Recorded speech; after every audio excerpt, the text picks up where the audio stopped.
সর্বনাশ, ভারত বাংলাদেশ যুদ্ধ শুরু। ভারতীয়রা বাংলাদেশে ঢুকে পড়েছে। এইদিকে সেনাপ্রধান এবং বিজিবি প্রধান কঠিন অ্যাকশনে যাচ্ছেন। বিস্তারিত রয়েছে ভিডিওতে, আপনারা দেখতে থাকুন। গণঅভ্যুত্থানে হাসিনা সরকারের পতনের পর থেকে ভারতের সঙ্গে বাংলাদেশের সম্পর্কের অবস্থা তেমন ভালো যাচ্ছে না।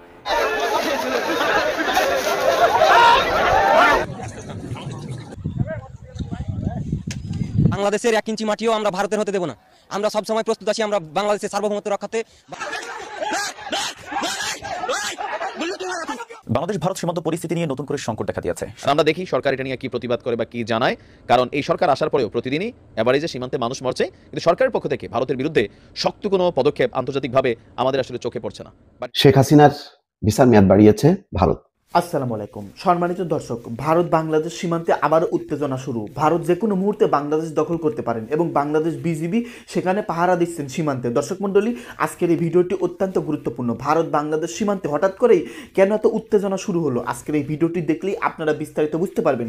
সম্মানিত দর্শক মণ্ডলী, বিজিবি কঠিন পাহারায় সেখানে আছেন এবং বিজিবি এবং সেখানে কঠিন উত্তপ্ত পরিবেশের মধ্যে আছে। ওইদিকে আবার ভারতের বিসিএফ বাংলাদেশ দখল করার জন্য পায়তারা করতেছেন। দর্শক মণ্ডলী, আজকের এই ভিডিওটি দেখলে বিস্তারিত বুঝতে পারবেন হঠাৎ করেই ভারত বাংলাদেশ সীমান্তে কেন এত উত্তেজনা। দর্শক মণ্ডলী, বেশি কথা না বাড়িয়ে আমরা মূল ভিডিওতে চলে যাই। আপনারা মনোযোগ সহকারে ভিডিওটি সম্পূর্ণ দেখতে থাকুন। আসসালামু আলাইকুম। প্রথমত আমার ভিডিওটা যারা দেখছেন সবাই দয়া করে ভিডিওটা শেয়ার করে দেবেন, কারণ আপনার একটা শেয়ারে হয়তোবা কিছু মানুষের জীবন বাঁচলেও বেঁচে যেতে পারে। গতকালকে আমি জানি না যে লাস্ট কবে এমন দৃশ্য বা এমন সাহস বা এমন দেশপ্রেম আমাদের বিজিবি দেখিয়েছিল। আপনারা জানেন যে গতকালকে চাঁপাইনবাবগঞ্জের একটা সীমান্তে কাঁটাতারের বেড়া নির্মাণকে কেন্দ্র করে, মানে নোম্যান্স ল্যান্ড, যেটা আন্তর্জাতিক একটা সীমানা নীতি আছে বা রুলস আছে, সেখানে ওই কাঁটাতারের বেড়া নির্মাণকে কেন্দ্র করে আমরা দেখেছি কিভাবে বিজিবি বুক পেতে দাঁড়িয়েছিল, পাশাপাশি স্থানীয় জনগণ তারাও যার হাতে যা ছিল তাই নিয়ে সেখানে কালকে দাঁড়িয়েছিল। তখনই আমি গতকালকে বলছিলাম যে ভাই, এই ঘটনাটার ঝাল কিন্তু বিএসএফ তুলবে। আমাদেরকে সতর্ক থাকতে হবে, বিশেষ করে যারা ভারতে বিভিন্ন সময় প্রবেশ করেন, যে কোনো কাজে, অবৈধ কাজে বৈধ কাজে ভারতের সীমানা পার হন, আপনারা দয়া করে আগামী 1 সপ্তাহ কোনো জায়গাতে যাইয়েন না, 2 দিন উপোস থাকেন, কারণ জীবনটা হারাবেন। যা বলছিলাম ঠিক তাই ঘটে গেল। দর্শক, সুনামগঞ্জের বিশ্বস্ত বিশ্বম্ভরপুরের চীনাকান্দি সীমান্ত এলাকা, সেখানে বিএসএফ এর গুলিতে বাংলাদেশের একজন যুবক মারা গিয়েছে। আপনার যে মারা গেছে তার বাড়ি হচ্ছে উপজেলার ধনপুর ইউনিয়নের গামাতলা খাসাপাড়া পূর্ব এলাকার বাসিন্দা জয়নাল আবেদিনের ছেলে মোহাম্মদ সাইদুল ইসলাম।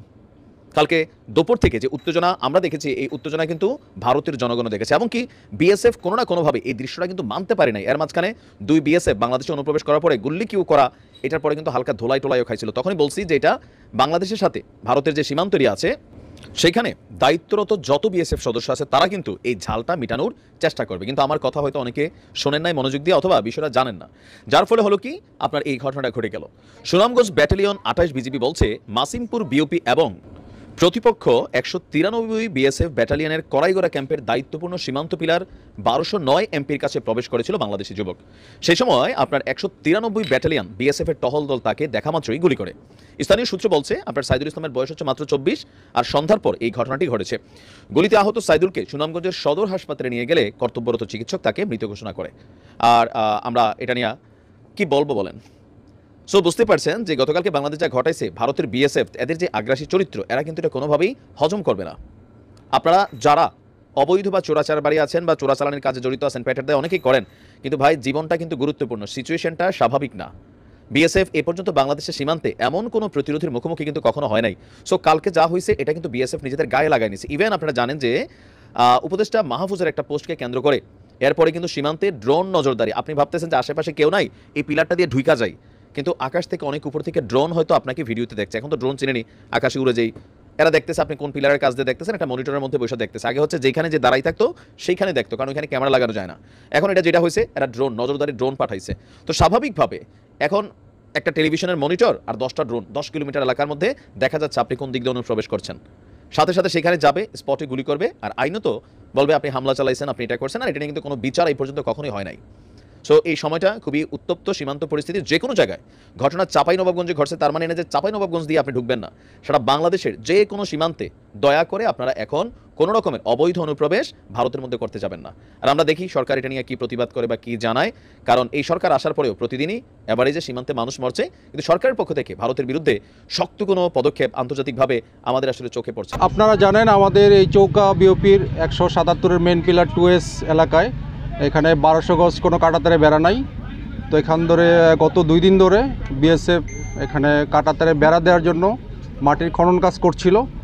তো আমরা দুইবারই বিজিবির পক্ষ থেকে তীব্র প্রতিবাদ জানাই এবং তারা কাজ বন্ধ করতে বাধ্য হয়। তো আজও সকালে যখন কাজ শুরু করার চেষ্টা করে বিজিবির পক্ষ থেকে প্রতিবাদ জানানোর সাথে সাথে তারা কাজ করতে বন্ধ করেছে এবং আজকে দুপুর 2টায় বিজিবি অধিনায়ক পর্যায়ে ফ্ল্যাগ মিটিং হয়েছে এবং ফ্ল্যাগ মিটিংয়ে দুই পক্ষই আলোচনায় আমরা সম্মত হয়েছি। এখানে ঊর্ধ্বতন কর্তৃপক্ষের বিজিবি হেডকোয়ার্টার এবং বিএসএফ হেডকোয়ার্টারের চিঠি বা এগ্রিমেন্ট ছাড়া কোনো ধরনের কনস্ট্রাকশন এখানে কোনো কাজ করবে না।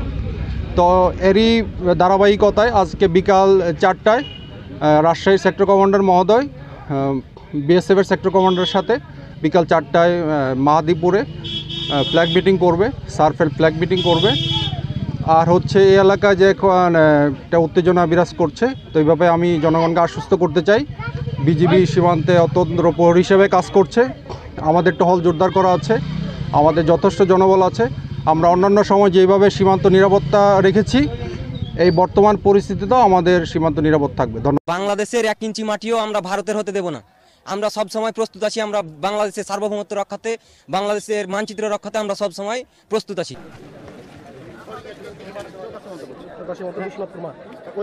এখানে তারা বিগত দিনে হচ্ছে 150 গজের ভিতরে একটা রাস্তা নির্মাণ করেছিল। বিগত দিনে আমাদের বাংলাদেশ সরকার এর প্রতিবাদ জানায়নি। এখন তারা কাঁটাতার দিতে চাচ্ছে 150 গজের ভিতরে। এটার আমরা প্রতিবাদ জানিয়েছি। আমাদের এখানে সকল কৃষক আছে, সবাই আমরা প্রতিবাদ জানিয়েছি। আমরা চাই তারা আন্তর্জাতিক নিয়ম অনুযায়ী কাজটা করুক। তারা তো নিয়ম ভঙ্গ করছে, এটা আমরা হতে দেব না। বাংলাদেশের লোকজনকে কখনোই হতে দেব না।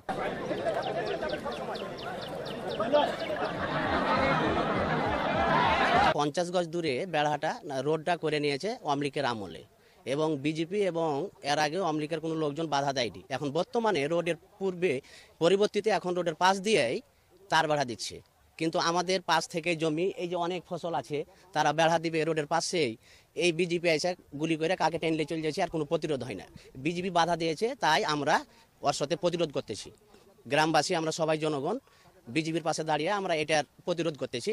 এই মুহূর্তে আমরা ওই আন্তর্জাতিক আইন অনুযায়ী 200 গজ দূরে আমরা ওরা বেড়া দিবে, আমাদের সমস্যা নাই। কিন্তু ওই যে বর্ডারের পাশে 50 গজ দূরে বেড়া দিতে আমরা দিতে চাই না। সীমানার পাশ দিয়ে বেড়া দিলে আমরা জনগণ ক্ষতিগ্রস্ত হব এবং চাষাবাদ করতে পারবো না। বিএসএফ গুলি করবে, আমাদের জীবন ঝুঁকির মধ্যে। যে বিশ্বনাথপুর চৌকা সীমান্ত, এখানে ভারতের একটা নদী ছিল, নদীতে প্রায় 6 মাস আগে তারা রাস্তা করেছে, যা বাংলাদেশের মানুষ বাধা দিয়েছিল এবং বিজেপি সহায়তায় তারা রাস্তা আলোচনা সাপেক্ষে করেছে। এরপর তারা একেবারে বাংলাদেশের সীমানা কাছাকাছি তার বেড়া নির্মাণ করছে, যা আমাদের বাংলাদেশের কৃষকের জন্য খুব ঝুঁকিপূর্ণ। গতকালকে এই রাস্তায় তারা তার বেড়া দিয়েছিল, বিজেপি বাধা দিয়েছে। আজকে ফ্ল্যাগ মিটিং হলো বিজেপি বিএসএফের, তারা নিশ্চিতভাবে বলতে পারছি না, তো আজকে আমাদের জানালো যে কাজ বন্ধ থাকবে।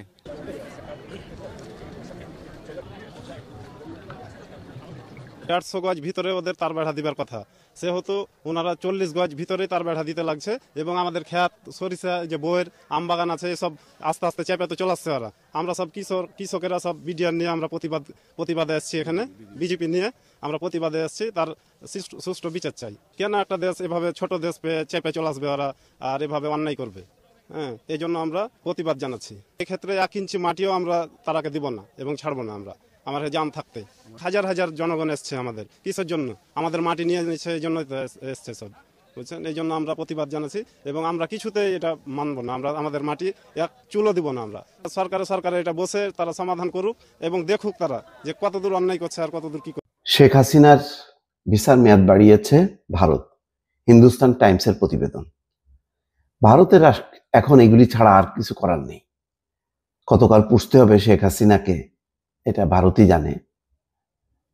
আপাতত এমন কোনো রাজনৈতিক পরিস্থিতি তৈরি হয়নি যে শেখ হাসিনা ফিরতে পারবেন। আর এখন যদি ফেরার তো কোনো উপায় নেই, এরকম তার ফাঁসি অথবা মৃত্যুদণ্ডের রশি ঝুলছে।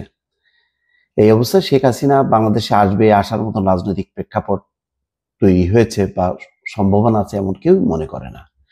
বড় ধরনের বিপর্যয় হবে বর্তমান সরকার বা ভবিষ্যৎ সরকার এটা মনে করার কারণে, বরং যদি জাতীয় সরকার গঠিত হয় অথবা নতুন নির্বাচনের মধ্য দিয়ে নতুন সরকার গঠিত হয়, সে যেই আসুক না কেন, বিএনপি অথবা আহ, জামাতের নেতৃত্বে যদি কোনো ইসলামী জোট যারাই আসুক না কেন, কেউই শেখ হাসিনা বা আওয়ামী লীগকে বিন্দুমাত্র ছাড় দেবে এটা মনে করার কোনো কারণ নেই। যেটা হইতে পারে, শেখ হাসিনার বাদ দিয়ে যদি নতুন কোনো আওয়ামী লীগ সামনে আসে, উদয় হয়, তাহলে হয়তো তাদেরকে একটা স্পেস দিতে পারে, সেটা হয়তো ভারত চেষ্টা চালাচ্ছে বা পশ্চিমারা চেষ্টা চালাতে পারে। এছাড়া শেখ হাসিনার কোনো সম্ভাবনা নেই। এখন শেখ হাসিনাকে টানতে হবে। এটা হলো ভারত, তার যে ভুল, তার ভুলের খেসারত ভারতকে পুষতে হবে। এতে কিছু যায় আসে না, এরকম কিছু মানুষকে পুষবে, কিন্তু এটা একটা দগদগে ঘা হয়ে থাকবে যে যদি কখনো ভারতের কোনো অপরাধী যদি বাংলাদেশে আশ্রয় নেয়, তখন তাদেরকে ফেরত চাওয়ার ক্ষেত্রে ভারতকে কিন্তু চিন্তা করতে হবে। ওই জেলে জেলে বন্দি বিনিময় যেমন হলো 70 জন না 72 এরকম, যে বাংলাদেশ দিল ভারতও দিল, তো তখন কিন্তু ওই রকমই হবে। যাই হোক, এখানে যে খবরটা আসছে তাতে বলা হচ্ছে যে শেখ হাসিনার ভিসার মেয়াদ বাড়িয়েছে, বিভিন্ন অপরাধের অভিযোগে করা মামলায় বিচারের সম্মুখীন করতে তাকে দেশে প্রত্যার্পণ করার জন্য ভারতের কাছে বাংলাদেশের অন্তর্বর্তী সরকার অনুরোধ জানিয়েছে। এমন সময়, এমন প্রেক্ষাপটে তার ভিসার মেয়াদ বাড়ানো হলো। গত বছরের 5ই আগস্ট ভারতে পালিয়ে যাওয়ার পর এখন পর্যন্ত সে দেশে অবস্থান করছেন শেখ হাসিনা। এরপর থেকে বাংলাদেশের পক্ষ থেকে তাকে বেশ দেশে ফেরানোর আহ্বান জানিয়েছে। তবে তার ভিসার মেয়াদ বাড়ানো হয়েছে বলে জানিয়েছেন, অবগত আছেন এমন কয়েকজন। এটা ওই পত্রিকার এক্সক্লুসিভ খবর।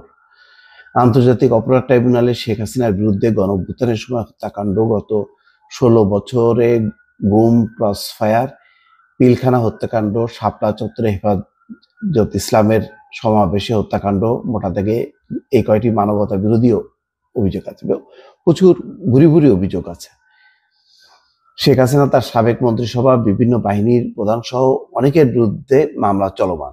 মানবতা বিরোধী অপরাধের অভিযোগে সাবেক এই প্রধানমন্ত্রীকে বাংলাদেশে ফেরত পাঠানোর জন্য 23শে ডিসেম্বর পররাষ্ট্র উপদেষ্টা চিঠি পাঠাইছে অলরেডি। এটা 23শে ডিসেম্বর পররাষ্ট্র উপদেষ্টা মোহাম্মদ তৌহিদ হোসেন জানাইছে নোট ভার্বাল, এবং ভারতের সেই নোট ভার্বালের উত্তরে আছে।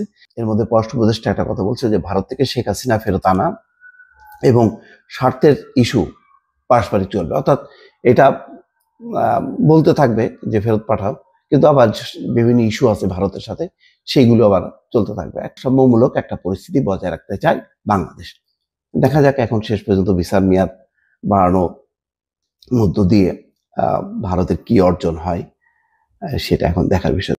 সম্মানিত দর্শক, আপনারা বিস্তারিত ভিডিওতে দেখতে পারলেন চাঞ্চল্যকর তথ্য। ভারত বাংলাদেশ সীমান্তে হঠাৎ করে উত্তেজনা কেন শুরু হলো? দর্শক মণ্ডলী, ভারত তারা নতুন করে একটা কাঁটাতারের বেড়া দিতে চেয়েছিল বাংলাদেশ সীমান্তের মধ্যে, হঠাৎ করে বাংলাদেশ বিজিবি সেটা বাধা দেয়। এটা নিয়ে উত্তেজনা, এবং সেখানে ভারত সীমান্তের জনগণ এবং বাংলাদেশ সীমান্তের জনগণ উত্তপ্তে তারা লিপ্ত হয়। দর্শক মণ্ডলী, আজকের এই ভিডিওতে অনেক চাঞ্চল্যকর তথ্য পেলেন এই সম্পর্কে, ভারত বাংলাদেশ সীমান্তে হঠাৎ করে কেন উত্তেজনা শুরু হয়েছে। যাই হোক মণ্ডলী, এই বিষয় নিয়ে বাংলাদেশ সরকার প্রধান ডক্টর ইউনূস, সেনাপ্রধান, বিজিবি প্রধান কঠিন অ্যাকশনে যেতে পারেন। তো এই সম্পর্কে আপনাদের মতামত কি? আপনাদের গুরুত্বপূর্ণ মতামত ভিডিওর কমেন্ট বক্সে অবশ্যই ঝটপট জানিয়ে দিবেন। ভিডিওর সঙ্গে সম্পূর্ণ থাকার জন্য আপনাদের সবাইকে অসংখ্য ধন্যবাদ।